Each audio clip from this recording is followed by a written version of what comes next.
the Land of Dawn for game number 1 in this best of 3 series.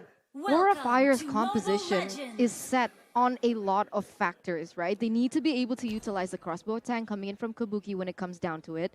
Kufra needs to land that Tyrant's Rage and Revenge, and all these can actually be countered by Diggy's Time Journey. So timing is going to be of the essence here between Aura Fire as well as BIGETRON Alpha. From the looks of it, Aura Fire will need to try and find opportunities to just burst down members from BIGETRON Alpha, and if it doesn't work out, they have to kite back. Which is why I think your comment on the Matilda makes a bit more sense. But right now, if they go for a big fight, a big 5v5, that time journey will be a huge problem, especially because I think it enables BIGETRON Alpha to just dive harder towards that backline as well. It will deny Kabuki the outplay potential as well here with the crossbow of Tang. So I think that will be a big test for Kabuki to try and overcome during the course of this game. Perhaps, Arashi, one of the reasons that they couldn't pick up the Matilda last minute was because Marky picked up the Melissa. That go away is going to be very difficult for Aura Fire to actually overcome when it comes down to it. But Talon's prediction here by Axe, very different flavors and colors, but BIGETRON Alpha is going to be the choice here for Mirko. And Papulong, right? Both And of the main Papulong. casters. We're going for BTR. In Papulong, maybe we're thinking alike here, but so far from what I've seen, again, Wanwan versus Melissa is a pretty good lane for the Wanwan. Thing is, you gotta add that roamer, right? The roamer factors into this matchup. Diggy has so much more pressure than the Kufra. And if you combine Marky's poke with his second ability on this Melissa, with the alarm bomb, you're not really gonna win out in this lane. Marky's gonna have such a good time farming up. And if Marky gets farmed up to a point where he has 2 items, Kabuki's gonna have a lot of trouble. It's kind of interesting that, like, initially I thought everyone has the same predictions because both the icons are red, and yeah, it's a bit of a good mix. But now BIGETRON Alpha, they have the setup advantage. We did talk about the faster rotations, and now they have the better poke game with that alarm bomb already chunking high and facehugger quite a bit. We'll see if Aura tries to go for this because Godiva is all the way in the bot side, but BIGETRON, they don't jump on that opportunity just yet. I honestly believe that BIGETRON Alpha is going to have a better time in these setups when it comes down to the neutral objectives. Just solely on the fact that you have the Moreno, but oh my god, already so much damage onto High. I actually might be wrong. Yeah, Time Journey comes in, clutch by Key. Sariza also popping that sprint, but Godiva comes in with a flicker to secure first blood in the enemy jungle. He does not care. He's not even going to get traded back. What a play from Godiva. Securing that kill will mean that Aura Fire have control of this turtle. Moreno popping in crossbow tank to Fluffy, who's able to zone Key away. Godiva again with the Tyrant's Revenge, able to bring the damage onto Moreno. He's putting the damage back in, but Fluffy's going to be able to secure the turtle. Time to Blaze popped in. It's going to be Max jumping in with a lot of damage, going for Fluffy. Oh my goodness, Max finds a kill with the help of Sariza. High jumping in again. Doesn't have the endless charge just yet. Both teams low, but BTR somehow come out on top. Remember, Max is on a killing spree emblem, so he really is going for that aggression, but oh my god! Aura High here. Oh, just what level is he on? Level 6 and already outputting so much damage, Arashi. It's kind of uncanny to see Aura High on the Amon because he seems to have a good mix of burst damage, but at the same time DPS. So you really have to be worried about long engagements as well as short engagements alike. Right now, Aura goes for the purple buff invade here, already pressuring Max away. Reverse time, bringing High back for the damage to come through. Time to Blaze popped in, dodging away from Tyrant's Rage, and look at Max dealing so much damage on the back lines. High, though, somehow finding a trade in that spot. Still, it is a roamer traded in for a jungler. BTR come out on top in that trade. Did you see the movement coming in from High, though? He was like a sliver of health. He nearly got taken down. He hid in the bush for a bit longer and was able to get that kill out. So very cold and calculated by Aura Fire, but of course BIGETRON Alpha does have the better trade and a little bit of a gold lead. They do have the gold lead, and it feels like Aura Fire is a bit too aggressive. They can do that, but with the lack of crowd control available due to the Diggy, it does seem like a lot of these engagements really, in most circumstances, would be a lot cleaner for Aura Fire. It is getting denied a lot more as Kabuki here gets jumped on. Second ability popped in, getting out of that reverse time. And again, it just, it shows this matchup down below. Marky using that range, utilizing it very, very well. On top of that, he has finished up the Windtalker, so he's going to be able to clear the waves really fast. With the alarm bomb as well, Wanwan's just not having a good time in that lane. It's just so difficult right now because the 1-1 is just getting denied again and again, and he does have the corrosion side as well, but BIGETRON, they're not the ones chasing forward. They're just content waiting in the back and poking, and then going for the plays afterwards once Aura has done all the work on the neutral objective like now. Oh, they aren't able to get anything on the board though. Max didn't have the purple buff, so he just comes in to back off. BTR losing out in the second turtle as well. Aura Fire able to get the pressure onto it and even able to shove down below. Sorizo also in the top side here has to be a little bit more careful.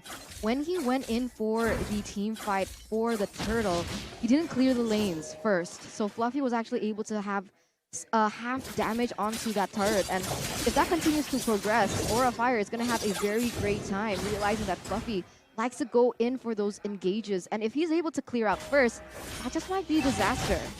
Right now, Fluffy is actually holding up against Sorizo, but Sorizo seems to have more pressure in the lane as High comes in to change that fact, coming with the endless shards, actually taking him out. What? What? Okay. Arashi, item, damage, what? Okay. He has a genius one now. I'm not sure if he had it like during that fight, but that was an Esmeralda with an enchanted talisman. Wait. Was that paired up with the Dawning Light or not? No, I don't think so. It was just see the endless Dawning Light. shards taking him out just like that. Sorizo has a bit more physical defense considering he is going up against a Paquito. But wow, it was more than half HP on Sorizo. Just gets deleted. That's absolutely oh my goodness. I mean, None of us were ready for that. yeah, no, we had the same reactions. What? Like synchronized 3-man what? Because that's the only reaction you can have to that damage. It was what? 3 out of I'm speechless. Like that was just so much damage on an Esmeralda this early on. Sure, he has a genius one, but you wouldn't expect that much damage. I think Sorizo was also synchronized with us. I think he said what too. He's probably confused as heck. How is an assassin able to one-shot, a tank, a fighter essentially from the Esmeralda? We'll have to see. This is what we talked about for Aura Fire. They can go for DPS, but they can go for burst. And in the situation where you can't really go for a drawn-out fight, having that kind of burst damage is just so important for Aura Fire. And we have seen that High can abuse that to its full potential. Max here is just flying around trying to see if he can make a play happen, but he has to be careful. Aura, they like to take advantage of that. He's gonna be able to jump in, stealing it away actually. Jumps in onto Fluffy, time turn popped in by Keen. Now Moreno going in for the crossbow tag, but go Diva! Comes in for the Tyrant's Rage, locking 2 in place as Kabuki comes in with the crossbow of Tang, taking 2 kills over to Aura Fire. A kill, 2 kills traded in for 1, but the turtle was secured by BTR. So, in terms of worth, in terms of value, Arashi, who takes it there? I think, that's a weird question because I think it's somewhat even right here. Both teams want to be aggressive. Both teams have good late-game heroes. BIGETRON Alpha were able to get a turret in the bottom side as well because Moreno, he didn't come in because we talked about this, the difference in priorities and playstyles. So they get a turret off that, and Aura, despite getting 2 kills, they lose the turtle as well. So I think BIGETRON Alpha essentially comes out on top there. This is just so uncanny to see because even without any anti-region damage coming in from Aura Fire, they were able to put so much damage on the Esmeralda, and now that Dominance Ice has been taken down. Okay. Oh, but this time around, There how you much go. damage is going in? Yeah, I didn't put as many stacks in towards Sorizo, so the damage just was not there. But there you go, and that's the damage we expected. Players gold by Ube as gold though. It's still High and Kabuki on top. Wow, that's actually really interesting considering that again, BTR have been putting so much focus down below. He popping in the sprint, reverse time as well, bringing Godiva back from Moreno to Chunk, but he's actually gonna lose out on that one. Sorizo down below, using the falling sound when Fluffy goes for the knockout strike. Max might actually lose his life to the endless charge, but he is able to dodge away with the Tempest of Blades. Sandwiched by High and Fluffy. Able to get out. Rematch. See ya! Oh my god! High! No, you do not survive High's burst right now. He just finished his Divine Glaive as well, so that penetration is serious business. Sorizo wants none of it. He gets taken out, and this is the danger right now. BIGETRON Alpha, at any point, if they walk into a bush, it doesn't take much for Aura Fire to be able to delete one man, and at that point, the time gene doesn't matter because they're not falling to crowd control. They are falling to just pure burst damage. And it's it sucks because Sorizo is supposed to be the sandbag for BIGETRON Alpha. He's supposed to be the one to absorb that burst and that damage coming in from Aura Fire, but right now, it's just not possible. We can see that Aura Fire has the better engage on this floor, but BIGETRON Alpha, they've got something to say about this. Max jumping over the time to Blades, goes in, but look at the damage coming through. It's still Max winning out the retreat battle. That's gonna be the crossbow tank popped in. Kabuki doing the same thing right now. Doesn't decide to go for the pop. He did not get that last weakness point on Sorizo. Max is carrying BTR right now. And that reflects on their statistics. Remember their head-to-head? We saw that BIGETRON Alpha was able to secure more objectives on the board. And man, a lot of that impact has definitely got to be by the retribution from Max. The retribution that we so doubted last season around. We did see that it got very, very close, so I think Hai was just pressured by the situation because, again, they need to take the short engagements as Marky just gets nuked. He gets to escape with his life for now, but in the later stages of the game, he might not be that lucky. Moreno, though, has a lot to play with. Aura Fire, they have a lot of make or break it ultimates. He can take the crossbow of Tang, he can use the ultimate coming in from Godiva, or even utilize that Dawning Light coming in from Facehugger. So playmaking potential definitely be there for Moreno depending on the situation that pursues them. Look at this though, the siege in the mid lane. Marky again gonna get a huge chunk of his HP taken out. Hai one level ahead of Max, but Max will be able to secure the purple buff.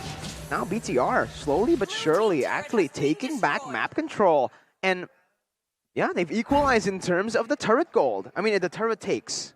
The turret takes as well as the gold advantage in general.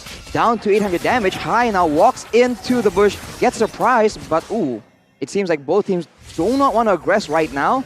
But that's the advantage that Hai has as well. That conceal the invisibility. It makes it very difficult for BIGETRON Alpha to try and punish his aggression. He's free to try and attempt these plays and then walk out in relative security afterwards. And that's something that BIGETRON Alpha, they have to try and punish a bit more. Right now, they're grouping up a lot more, and that's denying Aura Fire the pickoffs they've been able to get in the earlier stages of the game. There definitely is the setup game here happening because there are no objectives on the board. We can see that the waves in general both are still even.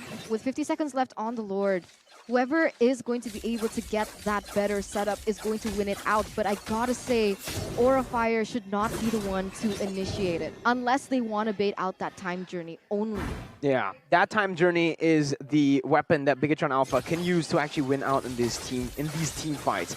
But I do actually want to put your focus, the viewers, on towards Kabuki, because early on, he was bullied by Marky and Key in that gold lane. Alarm bombs, the doll as well by Marky, abusing that range. But right now, we saw UBS Gold, player gold by UBS Gold just now. It was Kabuki and Hai. Take a look at the levels as well. He's level 14 compared to Marky's level 13 on a Melissa. It does show that outside of the lane, he does find a whole lot of success, the 1-1. And he's able to actually just rotate across the map, getting and funneling farm towards himself. He's gonna hit level 15, just one more wave. Well, there you go. He's doing really, really well. And considering how tough it has been for him in that lane, he is able to share a bit of the income from the jungle because Hai has been getting a lot more income from farming heroes instead. That's an advantage that Aura has, and they're going for the Lord. Sneaky Lord take coming in. Max again winning out in the retreat battles as Moreno pops in the crossbow of Tang. Sorizo able to dash onto Fluffy using the falling Star Moon, putting in the damage onto him. BTR slowly but surely playing it really, really well to actually come back in this game. Already building themselves up a 1.3 thousand gold lead. And with that, Arashi, Max's items, holy. He's going for a BOD next, Arashi. He's going full aggression. He wants to make sure that, I think later on, Facehugger will be the man in his sights. If he can get onto Facehugger, Xavier doesn't really have an easy time peeling away danger from himself. We'll see if the team can try and do something about that. Maybe Godiva will have to transition to being a safety measure instead. But for Kabuki, we talked about the 1-1 having a healthy amount of damage. Ferocious Tithe, a Demon Hunter Sword, as well as the Wind Talker, and a Wind of Nature for good measure. He will have ways to outplay Max later on, but Key here gets jumped on. As the time journey, able to get out. Reverse time bringing Godiva back from Marky to poke down. Moreno jumping in as well. Not really gonna commit just yet. They do have the waves to play with, but Aura Fire, very good micromanagement on to the Lord. BIGETRON Alpha will be able to find a tier 2 down below and the mid lane tier 2.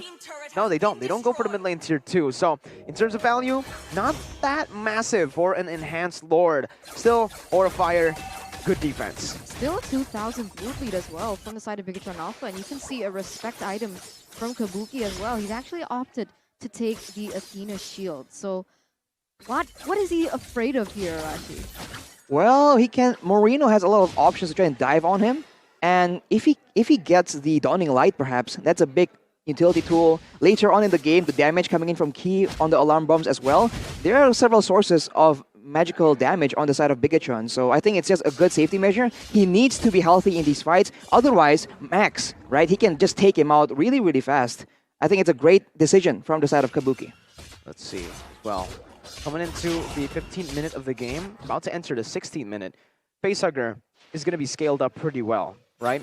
We haven't really seen Facehugger make that many plays, deal that much damage so far, but again, it comes down to the hero's power spike. Since the nerf onto Xavier, he gets the power spike a bit later into the game, and now that's the room for Facehugger to actually play. Going for the Dawning Light, he will be able to connect it. So Rizzo, though, jumping onto high, will have the Endless Charge popped onto him, but Max goes into the back line, finding Facehugger. Moreno doing the same thing, stealing the crossbow of Tang, as Aura Fire popped the conceal to back away. Aura losing their mid laner. The man that I just mentioned will hit the power spike here.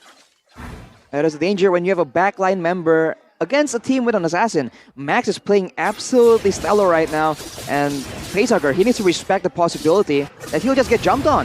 We saw the Godiva was making the aggressive play, so nobody was available to try and save his life. Xavier is absolutely immobile, and now BIGETRON with the advantage. They want to pressure, they want to force Aura into a 5v4 fight, or get a free Lord instead. Here we go. Fluffy jumping in, Marquis popping the go away right now. Is that going to be Godiva, who is able to find a Tyrant's Revenge. Not much more. Fluffy taken low. Godiva going to get taken down by Sorizo. Retry Battle High wins it here, but Fluffy is going to lose out on his immortality. Popped in right here. High trying to deal damage, but will be forced to back away. 5 members still strong for BTR, and Aura very good secure by High. I don't think I noticed how much time has elapsed. 17 minutes already finished here in game number 1 against Aura Fire as well as BIGETRON Alpha. So the countdown timers are going to make a huge impact when it comes down to it. So even if you win that Lord, if you lose too many members, it's really difficult to see how optimally you can take and what you can get with that Lord push, Arashi. It's difficult for High now because he lost the momentum, the advantage. Kabuki here walks into 2 members. He will be able to survive. That was very, very dangerous. This is a risky situation here at 18 minutes of the game. Timers, as you mentioned, are very critical. And if you look at the damage dealt by X, as we say that Kabuki gets taken out. Wow. Yeah, I mean, if you take a look at the items just now, Arashi, Kabuki didn't have a Win of Nature yet, yeah? I don't think he did. So, because he didn't have the Win of Nature, that's the instant punish coming in.